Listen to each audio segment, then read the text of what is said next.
उन्नाव में police team पर पथराव मामले में पुलिस ने कई आरोपियों को हिरासत में लिया है। पुलिस वीडियो के आधार पर आरोपियों की पहचान कर रही है।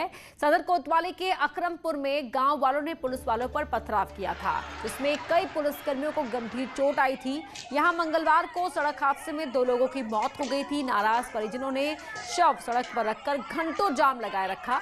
पुलिस जाम खोलने के लिए समझा रही थी, नाराज लोगों ने पुलिस पर हमला कर दिया। बीच में सड़क पर रख करके जाम लगा दिया गया और जब पुलिस ने उनको समझाने बुझाने का प्रयास किया तो पुलिस कर्मियों पर, जवानों पर पथराव किया गया, जिसमें कई जवान हमारे घायल हुए। इसके जवाब में पुलिस ने उनको बल प्रयोग करते हुए भीतर कर दिया है और कुछ लोगों को हिरासत में लिया गया है। जो पुलिसकर्मी हमारे घायल हुए हैं उनके मेडिकल करा करके अग्रिम विधिक कार्रवाई की जाएगी। कुशीनगर के शिवपुर में लोगों ने एक तेंदुए को पीट कर मार डाला। दरअसल तेंदुए ने एक महिला समेत 2 लोगों पर हमला कर दिया था। इसमें दोनों घायल हो गए थे। गांव वाले तेंदुए को पकड़ने के लिए लाठी डंडा लेकर पहरा दे रहे थे। गांव वालों ने बताया कि जंगल से भटककर तेंदुआ गांव में आ गया था। वन विभाग की टीम ने तेंदुए के शव को कब्जे में ले लिया।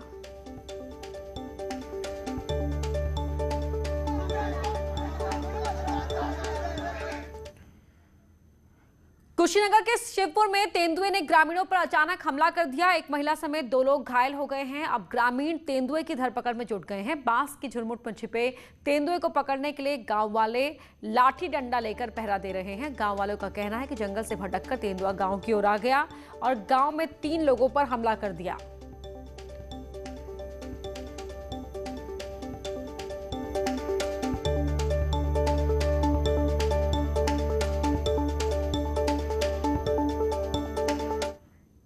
और अब बात सीएम योगी की। कल वाराणसी जाएंगे सीएम योगी। 2 दिन के दौरे पर जाएंगे सीएम योगी। कई प्रोजेक्ट का निरीक्षण करेंगे। प्रोजेक्ट को करना है शुभारंभ।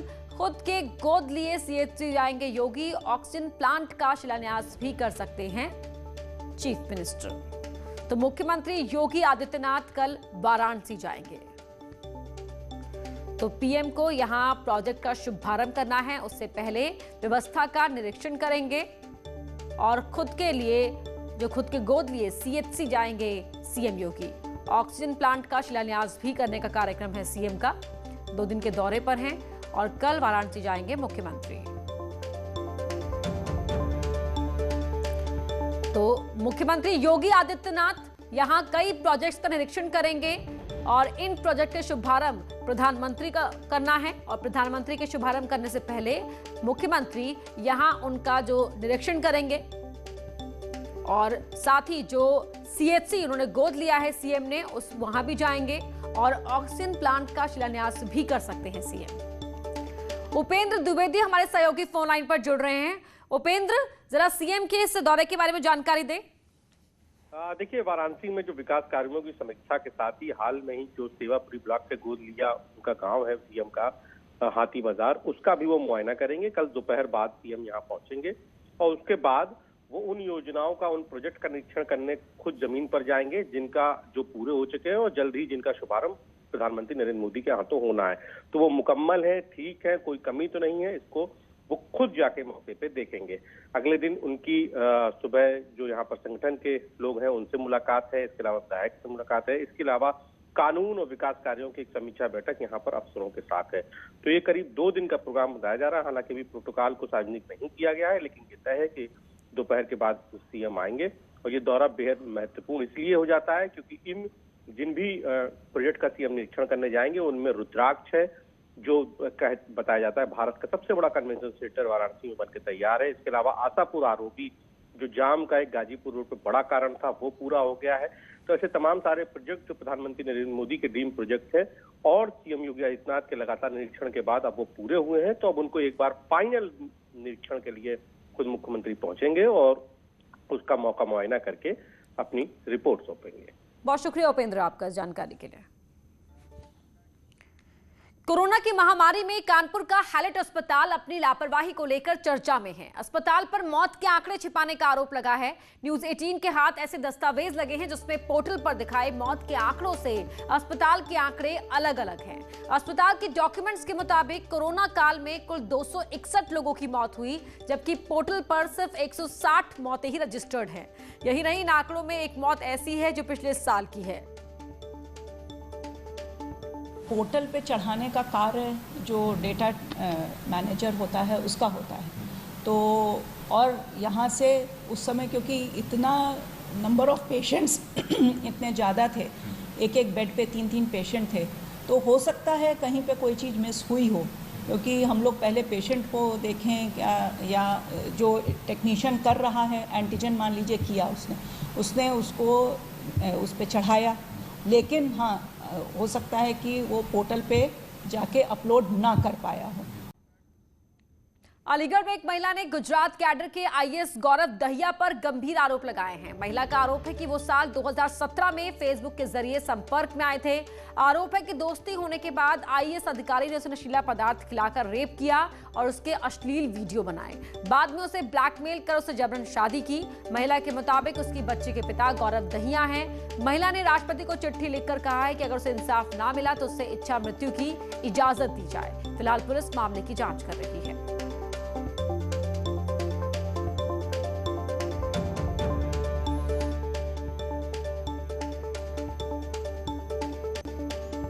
उन्होंने मुझे ड्रिंक में कुछ उन्होंने मुझे कुछ पिला दिया, मुझे उसके बाद कुछ भी होश नहीं है। उन्होंने मेरे उस टाइम में वीडियोस बनाए सेंसिटिव पोजीशन में और मतलब कॉम्प्रोमाइज़ पोजीशन में, और उन्होंने मेरे काफ़ी सेंसिटिव फ़ोटोज़ और वीडियोस लिए। उसके बाद सर जब मुझे होश आया तो वो मुझे ब्लैकमेल करके बोलते हैं कि देख अब तू किसी और से शादी नहीं कर पाएगी, मैं अब तू मुझे छोड़ नहीं पाएगी, तुझे मुझसे शादी करनी पड़ेगी, मेरी लाइफ में रहना पड़ेगा, वरना ये फ़ोटो मैं तुम्हारे दोस्तों को वायरल कर दूंगा या फिर मैं तुम्हारी फैमिली को दिखा दूंगा। इस टाइप से मुझे बोलते रहे। तो मैंने कहा तो आप ऐसा क्यों कर रहे हो, अपना डिवोर्स लिया नहीं, और आप इस टाइप से काफ़ी रोई पीटी। तो बोलते हैं कि मुझे आश्वासन दिया कि मैं डिवोर्स ले रहा हूँ। इन्होंने हालांकि मुझे एक पेपर्स भी दिखाए जो कि गुजराती लैंग्वेज में थे कि ये मैंने डिवोर्स फाइल कर दिया है और ये उसके पेपर है। उसके बाद सर इन्होंने मुझे 1 महीने बाद इन्होंने मुझे मैसेज किया, फिर मुझे बुलाया कि तुम आओ दिल्ली आओ, मैंने टिकट करवा लिया, तिरुपति में मैंने शादी का पूरा अरेंजमेंट कर लिया है। तो मैंने कहा मैं नहीं आऊँगी ऐसे जब तक डिवोर्स नहीं होगा। इन्होंने मुझे एक मैसेज किया धमकी भरा, जो सारे प्रूफ मेरे पास हैं। इन्होंने मुझे बोला कि अगर तू नहीं आई दिल्ली तो मैं आज तुझे लिख के दे रहा हूँ, तू किसी भी रिश्ते में नहीं रहेगी। इन्होंने मुझे धमकी दी। उन्होंने मेरे को फ़ोन पे बोला भी कि अगर नहीं आई तो देख मैं ये सारे फ़ोटोज़ दिखा दूंगा, मैं जीवन में किसी और का नहीं होने दूंगा तुझे, तेरे पेरेंट्स को दिखा दूंगा, वायरल कर दूंगा, धमकी देने लगे। सर मैं इनके पास गई। उसके बाद इन्होंने मुझसे 24 फरवरी 2018 को तिरुपति बालाजी में ब्लैकमेल करके प्रेशराइज करके इन्होंने मुझसे शादी की। बिजनौर शहर में घंटाघर के पास 2 महिलाएं आपस में भिड़ गई। मामूली बात पर दोनों में जमकर मारपीट हुई। बीच बाजार में महिलाओं का हाई वोल्टेज ड्रामा चलता रहा। एक महिला दूसरी महिला को अटैक करती रही, लोग तमाशबीन बने रहे। हालांकि कुछ देर बाद बाजार में मौजूद लोगों ने झगड़े को खत्म कराया। कोतवाली शहर के घंटाघर की तस्वीरें सोशल मीडिया पर वायरल हो रही हैं।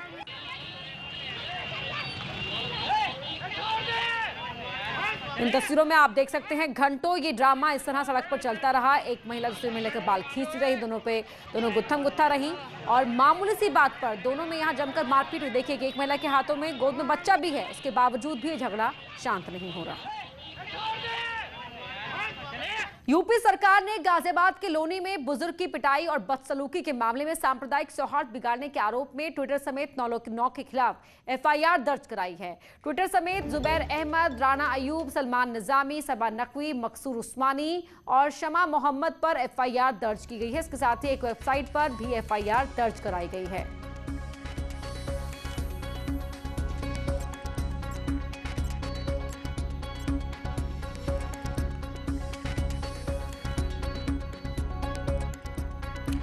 तो गाजियाबाद के लोनी में एक बुजुर्ग की पिटाई और बदसलूकी मामले को सांप्रदायिक रंग देने की कोशिश की गई थी और बताया गया था कि यहाँ ये सांप्रदायिक विवाद के चलते इस बुजुर्ग के साथ बदसलूकी की गई और उसी मामले में जो ट्वीट किए गए थे भड़काऊ ट्वीट, उन भड़काऊ ट्वीट के खिलाफ एफआईआर दर्ज की गई है।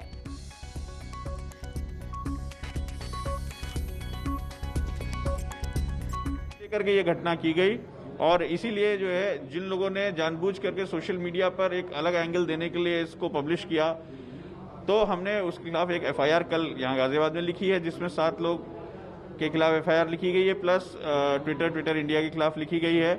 हमारी टीम लगातार मॉनिटर कर रही है। कम्युनल हार्मनी और पीस को डिस्टर्ब करने की जो भी कोशिश की जाएगी उसके खिलाफ कठोर विधिक कार्रवाई हम लोग करेंगे। वहीं गाजियाबाद के लोनी में बुजुर्ग की पिटाई और बदसलूकी के मामले में राजनीतिक प्रतिक्रिया सामने आई है। डिप्टी सीएम केशव प्रसाद मौर्य का कहना है कि जो भी कानून से खिलवाड़ करेगा उसके खिलाफ कार्रवाई की जाएगी। तो मंत्री और यूपी सरकार के प्रवक्ता सिद्धार्थनाथ सिंह ने कहा कि कांग्रेस और समाजवादी पार्टी प्रदेश को का सौहार्द बिगाड़ना चाहती है। वहीं एसपी के प्रवक्ता अनुराग भदौरिया ने कहा कि जनता की सुरक्षा करना और कानून व्यवस्था सरकार की जिम्मेदारी है। देश में कहीं पर भी कोई भी ऐसा विषय है जो देश के कानून के दृष्टि से उल्लंघन है तो उसमें कार्रवाई होनी चाहिए। वो कार्रवाई की गई है, तो जो दोषी हैं उनके खिलाफ जो एक कानून के अंतर्गत कार्रवाई होनी है वो होगी। देखिए, इसमें राहुल गांधी हो या समाजवादी पार्टी के, इन लोगों के अंदर होड़ है कि किस तरह से 2022 का जो चुनाव है यूपी का, उसकी चाबी सांप्रदायिकता के माध्यम से खोल दी जाए। वो सांप्रदायिक माहौल पैदा करना चाहते हैं, सौहार्द उत्तर प्रदेश का बिगाड़ना चाहते हैं। लेकिन भारतीय जनता पार्टी और योगी जी की जो सरकार है उसका वो प्रतिबद्ध है कि 4.5 साल में कम्युनल या सांप्रदायिक माहौल होने नहीं दिया और ना होने देंगे। इस देश के अंदर सभी जानते हैं कि जाति धर्म की राजनीति कौन करता है, कौन है जो जाति धर्म की राजनीति को बढ़ावा देता है, किसी से नहीं छुपा है। मैं तो उत्तर प्रदेश की सरकार से कहूंगा कि सरकार की जिम्मेदारी होती है कि उत्तर प्रदेश के अंदर में कोई व्यक्ति चाहे किसी भी जाति धर्म का हो, उसकी सुरक्षा करना सरकार की जिम्मेदारी होती है और उसका लॉ एंड ऑर्डर मेंटेन करना भी सरकार की जिम्मेदारी होती है। सरकार अपनी जिम्मेदारी से नहीं भाग सकती, ये तय है।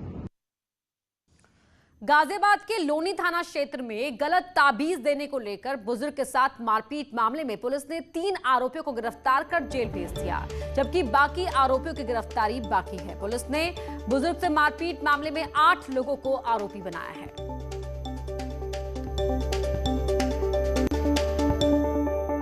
यहां रुक रहे एक छोटे से ब्रेक के लिए, जल्द लौटते हैं।